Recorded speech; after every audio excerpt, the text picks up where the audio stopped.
पवन सिंह का मूड बन गया है, अब कोई नहीं टिकने वाला, एकदम कंफर्म 100%। पवन सिंह के गाना ना आवत रहे तो गाना नहीं के आवत, लेकिन पवन सिंह मूड बना ले बड़े, कहले बड़े, खुदे कहल पवन सिंह हूँ, थोड़ा मूड बनने में टाइम लगता है। देर आए लेकिन दुरुस्त आए। एको साल बॉस के गाना ना नुआई, अगर आज वो पोस्टर आ जाये तो यूट्यूब पे सोशल मीडिया पे तो हल्का पवन सिंह जब से नया गाना के शूटिंग पदम चल दिले बड़े, तारे कहते एक से एक ब्लॉकबस्टर सॉन्ग अभी शूट कंप्लीट होकेगा बाकी बा, लेकिन ब्याह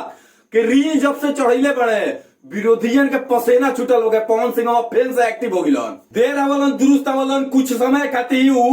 डिस्कनेक्ट भइलन बाकी लोग के उठे खातिर भाई तुम लोग उठो, लेकिन पवन सिंह बहुत समय तार लोग अब दे दिलन। पवन सिंह अब एक्टिव हो गई बड़े, हमारा बुझाता है कि पवन सिंह अब केहू के आगे पीछे ही छोड़ियन उड़ियन नहीं हो, काहे कि पावर स्टार पवन सिंह के बैक टू बैक खतरनाक शूटिंग हो रहा बा, कौन कौन कंपनी से आए वाला बा सब हमनी के मालूम बा, लेकिन ये वीडियो में तार लोग के ना बताएंगे। आज से शूटिंग कंप्लीट बा, एक से एक लोकगीत, लगन स्पेशल, चैता, सारा शूटिंग देख रील बड़ा तेजी में वायरल हो रहा है। दीपक भैया बने, अब पवन भैया बने, उनको ट्राइबल बने, आर्यन सिंह बने, मने शूट आज से लखनऊ में स्टार्ट बा ब्यास के, और उस शूट के एगो क्लिप अगर देखल जाए तो एगो रील बड़ा तेजी से इंस्टाग्राम पर वायरल हो रहा बा, और रील के देख के विरोधियन का पसीना छूटल बा। बाकी पावर स्टार पवन सिंह नाम ही काफी बा, कहे लोग नु कि नाम ही काफी है, वही शेर आज शूटिंग सेट पर तो हल्का मचा के रख दिए हैं। पवन को कोई रोक सकता है बताइए? पवन को कोई रोक नहीं सकता है। पवन सिंह अब फुली मूड में आगे बढ़े, वो जान के बढ़े हमारा श्रोता भाई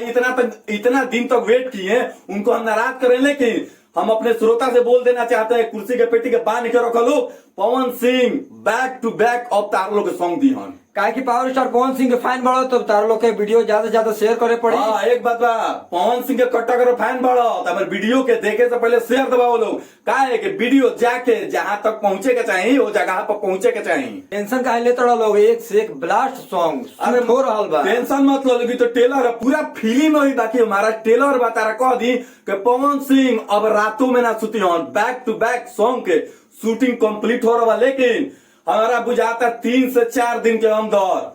नया सॉन्ग जननायक फिल्म से कुर्सी कबार गाना तार लोग देखे के मिली। अब बहुत ही खूबसूरत सॉन्ग बा, वे बाड़ी हमनी के जाने माने सिंगर लेडीज बाड़ियों में आवाज दिले बाड़ी पवन भैया के साथ अनुपमा यादव जो ना गाना में ब्यास के साथ आ जा, वो गाना कहीं ना कहीं आग लगा वही के बाद। बाकी अपन राय कमेंट सेक्शन में दिए लोग, मिलते हैं नेक्स्ट वीडियो में, वीडियो के दबा के शेयर करो।